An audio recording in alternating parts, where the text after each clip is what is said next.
Bismillahirrahmanirrahim. Assalamualaikum warahmatullahi wabarakatuh. Salam sejahtera untuk kita semua. Kepada yang terhormat, Bapak Dr. Rafi Zulkarnain MPD, selaku dosen pengampu dari mata kuliah Metodologi Penelitian. Perkenalkan, nama saya Fitri Nur Arilahan dengan NPM 21106310501118. Saya dari kelas 5A. Izinkan saya untuk mempresentasikan proposal penelitian dengan judul Efektivitas Kemampuan Pemecahan Masalah dengan Pengaplikasian Model Pembelajaran Brain Based Learning atau BBL berdasarkan self-efficacy.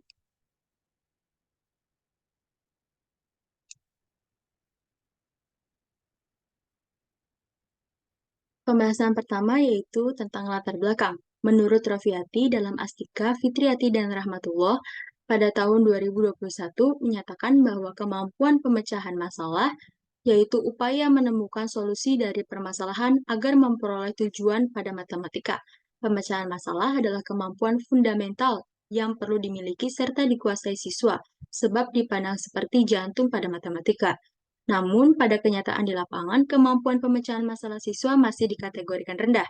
Hal tersebut diperkuat oleh beberapa penelitian yang dilakukan, salah satunya yaitu penelitian yang dilakukan oleh Agustami, Aprida, dan Pramita pada tahun 2021 yang menyatakan bahwa siswa kelas 8 SMP di Sungai Kakap mempunyai kemampuan pemecahan masalah yang rendah karena mampu memenuhi satu indikator saja yang mencapai 50%, yaitu pada indikator memahami masalah, dan tidak memenuhi pada indikator-indikator yang lainnya.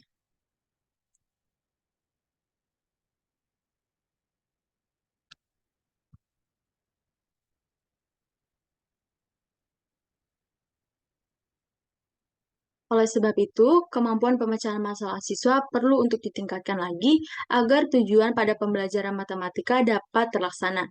Siswa memerlukan pembelajaran yang membangkitkan keingintahuan dan menekankan pada pembelajaran aktif sebagai langkah dalam meningkatkan kemampuan pemecahan masalah, yaitu pengaplikasian model pembelajaran Brain Based Learning atau BBL yang mengikutsertakan siswa untuk selalu aktif dan digunakan dalam meningkatkan kemampuan pemecahan masalah dalam IRT pada tahun 2020. Selanjutnya, menurut Sariningsih dan Purwasih pada tahun 2017 menyatakan dalam pengembangan kemampuan pemecahan masalah pada siswa perlu memiliki kemampuan afektif yang kuat. Salah satunya adalah self-efficacy. Self-efficacy adalah keyakinan diri yang perlu siswa punya untuk mencapai proses pembelajaran menurut Mara Sabesi pada tahun 2020. Kemampuan pemecahan masalah dan self-efficacy berkaitan positif sehingga peneliti mengaplikasikannya dengan menggunakan model pembelajaran Brain Based Learning atau BBL.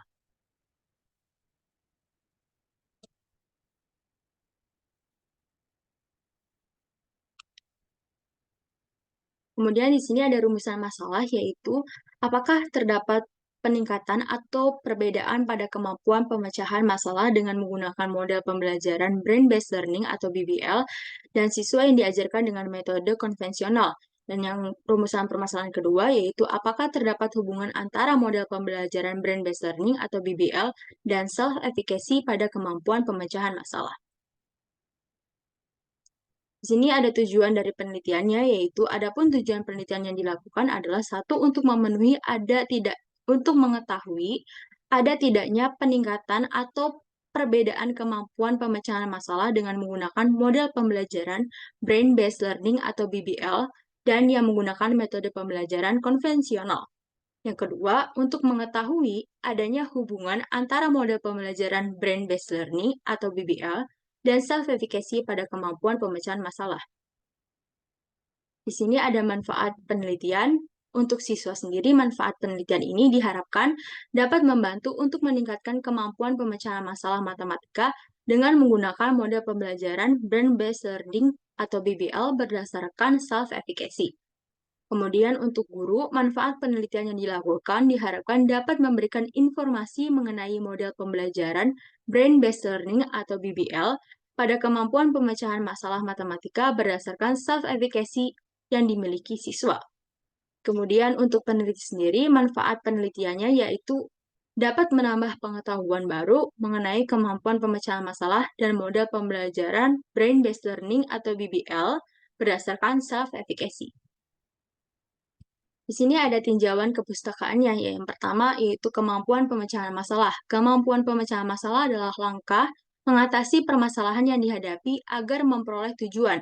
Pada pembelajaran matematika, kemampuan pemecahan masalah harus dimiliki masing-masing siswa agar dapat menyelesaikan bermacam masalah atau bermacam soal. Kemampuan pemecahan masalah adalah suatu aktivitas kognitif yang kompleks dengan menggunakan suatu strategi dalam menyelesaikan suatu masalah yang dihadapi, menurut Harahap dan Surya pada tahun 2017.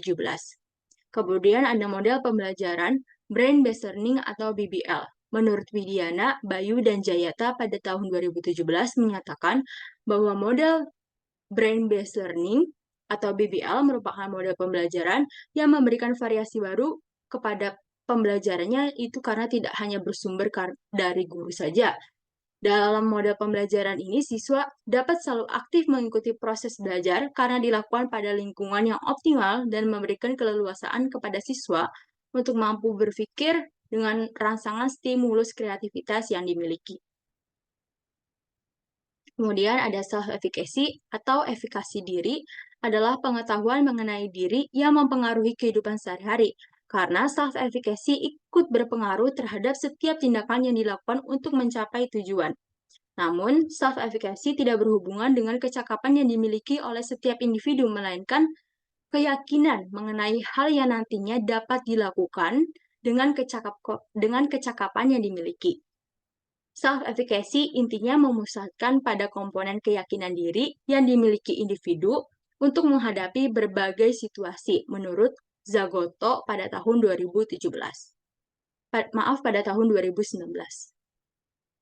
Kemudian di sini ada teori belajar. Yang pertama, teori belajar menurut Vygotsky.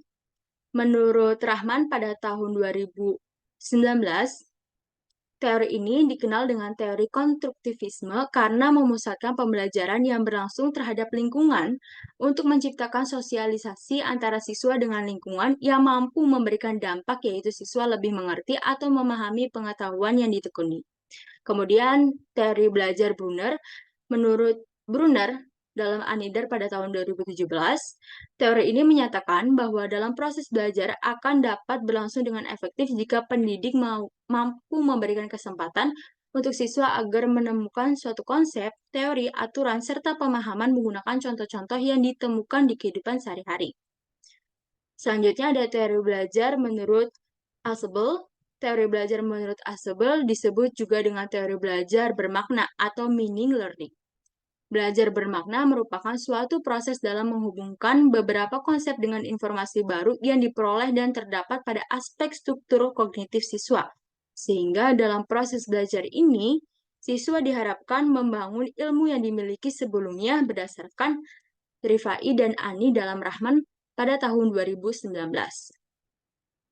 Kemudian di sini ada hasil dari penelitian sejenis. Terdapat berbagai hasil penelitian yang sesuai dengan kemampuan pemecahan masalah, model pembelajaran Brain-Based Learning atau BBL, dan self-efficacy. Di antaranya yaitu penelitian yang dilakukan oleh Sunario dan Nuraida pada tahun 2017 yang menyatakan bahwasanya kemampuan pemecahan masalah pada model pembelajaran Brain-Based Learning atau BBL lebih unggul dibandingkan dengan model pembelajaran Direct Instruction, dan rata-rata self-efficacy yang diperoleh siswa dengan model pembelajaran Brain-Based Learning atau BBL itu lebih tinggi.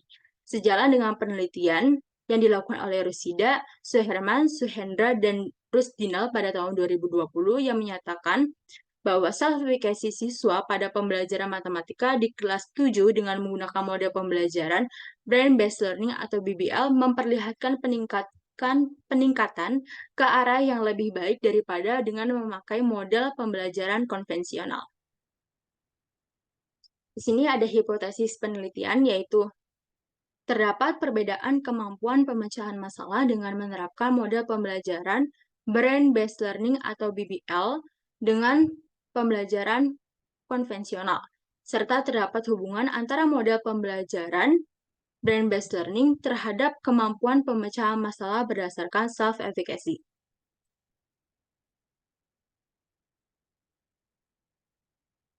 Metode penelitian yang pertama ada pendekatan dan desain. Pendekatan yang dilakukan dalam penelitian ini adalah eksperimen dengan desain penelitian yaitu factorial eksperimen. Digunakan dua kelas sebagai sampel dalam penelitian. Kelas yang pertama yaitu kelas eksperimen yang diberikan perlakuan, dan kelas yang kedua yaitu kelas kontrol yang tidak diberikan perlakuan. Kemudian populasi dan sampel. Populasi dalam penelitian ini adalah siswa kelas 8 pada salah satu SMP di Kabupaten Karawang dengan teknik pengambilan sampel yaitu cluster random sampling. Pada teknik ini menggunakan populasi yang tidak terdiri atas individu, melainkan terdiri dari kelompok atau klaster berdasarkan Margono dalam Kurniawan pada tahun 2018. Kemudian instrumen yang digunakan dalam penelitian ini adalah soal pretest, kemampuan pemecahan masalah yang digunakan pada tahapan awal untuk mengetahui siswa yang saling homogen. Kemudian menggunakan angket self-efficacy, dan terakhir menggunakan soal post-test, kemampuan pemecahan masalah pada siswa kelas eksperimen dan juga kelas kontrol. Pretest dan post-test itu sendiri dilakukan menggunakan indikator kemampuan pemecahan masalah dengan bentuk soalnya adalah soal uraian. Kemudian teknik pengumpulan datanya yaitu teknik pengumpulan data pada penelitian ini terdiri atas teknik tes, teknik angket, dan teknik observasi. Kemudian dijelaskan di sini ada teknik tes yang merupakan pengumpulan data dengan melakukan pretest dan post-test. Pretest dilakukan pada tahapan awal, sedangkan post-test dilakukan setelah diberikan perlakuan pada akhir pembelajaran. Pretest dan post-test menggunakan indikator kemampuan pemecahan masalah. Kemudian teknik angket, yaitu pemberian angket self-efficacy dengan menjawab berbagai butir pertanyaan yang harus diisi oleh siswa dengan teliti dan sesuai dengan petunjuk dalam pengisiannya. Kemudian yang terakhir ada teknik observasi, yaitu teknik pengumpulan data dengan melakukan pengamatan kepada siswa. Hal tersebut sejalan dengan penelitian Sanjaya dalam Ahsanul Kaq pada tahun 2019 yang menyatakan dalam teknik pengumpulan data dengan observasi berarti mengamati berbagai hal dan mencatat yang dilakukan secara langsung maupun tidak langsung. Kemudian di sini ada teknik pengolahan data. Teknik pengolahan data dilakukan dengan melakukan uji prasyarat dan uji hipotesis. Langkah awal untuk uji prasyarat yaitu dengan melakukan uji normalitas untuk dapat melihat apakah data tersebut berdistribusi normal atau tidak. Kemudian jika data yang dihasilkan normal, berdistribusi normal maksudnya, maka dilanjutkan dengan melakukan uji homogenitas. Pada uji hipotesis bersumber dari rumusan masalah untuk dapat menganalisis data dilakukan dengan uji T dan uji ANOVA 2 jalur. Kemudian uji T diperlukan untuk dapat mengetahui perbedaan antara kelas eksperimen dan kelas kontrol dengan syarat data yang digunakan berdistribusi normal dan homogen. Sedangkan pada uji ANOVA 2 jalur dengan syarat data berdistribusi normal dan kelompok dari populasi yang sama. Baik, sekian presentasi yang dapat saya sampaikan. Mohon maaf apabila terdapat banyak salah kata yang saya ucapkan. Terima kasih. Wassalamualaikum warahmatullahi wabarakatuh.